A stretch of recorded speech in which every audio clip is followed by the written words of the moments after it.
Hi, my name is Joshua Collins, and I will be your tour guide for Milan, Italy during the Renaissance. How did the Renaissance begin? Before the Renaissance started in Italy, Europe was in a period called the Middle Ages. In the Middle Ages, people grew up thinking that life was nothing but hard work and war. This occurred throughout the 5th century all the way to the 13th century or the 1300s. The Renaissance began right after the Black Death struck throughout Europe, killing half of its population. After this occurred, people realized how important life was and should be enjoyed. This is known as humanism. People realized life wasn't all about just work and war. It should be about knowledge, and art, and history, science, literature, and several other things. Life was supposed to be interesting and beautiful.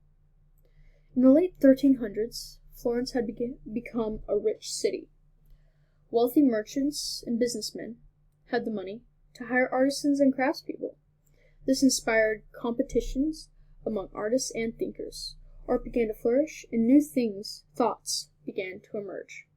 This began the Renaissance. So you're probably getting a little bored now, so I thought I might share a little joke.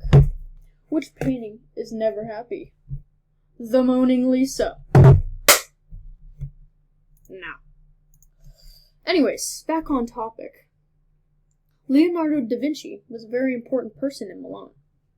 He was born in April 15th, 1452, in Vinci, Italy. Leonardo da Vinci was a very inspiring artist during the Renaissance.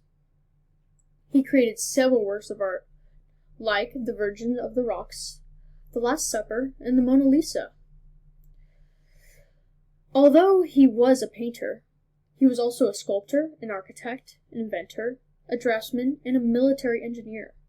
He created several different things for the military, such as the tank and helicopter. Around the age of 14, Leonardo da Vinci began a lengthy apprenticeship with a very well-known artist named Andrea del Verrocchio. In Florence, he learned a wide variety of different skills, including metalwork, leather arts, carpentry, drawing, painting, and sculpting. His earliest known date of work of pen and ink drawing of a landscape of Arno Valley. Here it is. This drawing he sketched in 1473 at the age of 20. This drawing qualified Leonardo da Vinci for the membership as a master artist in Florence Guild of St. Luke.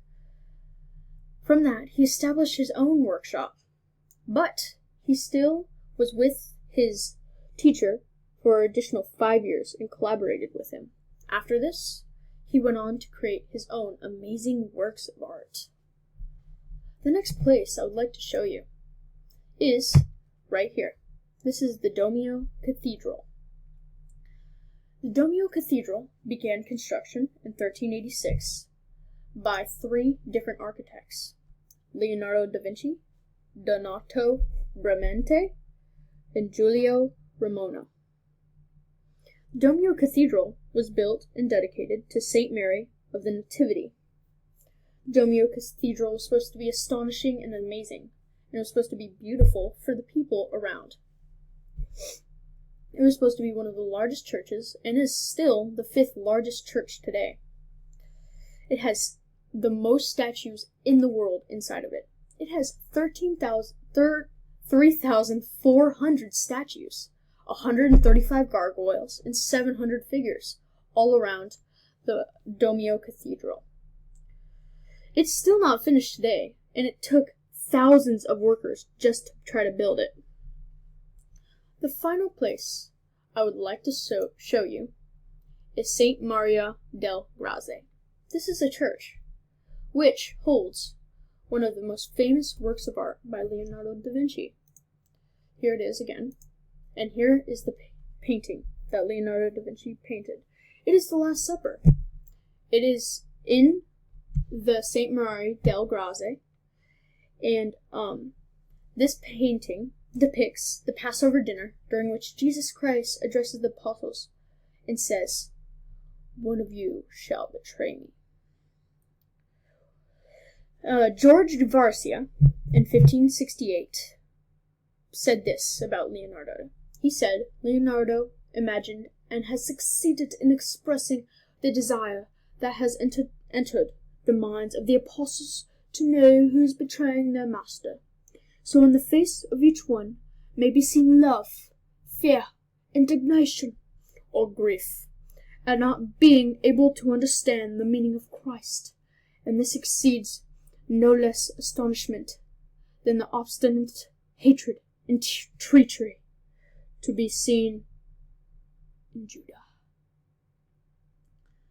This painting shows several emotions and body language. It expresses very amazing facial expressions and shows depth, and is very colorful and has a very nature background. As you can see, I hope you guys liked my presentation about Milan, and I will see you guys next time on the Josh Show.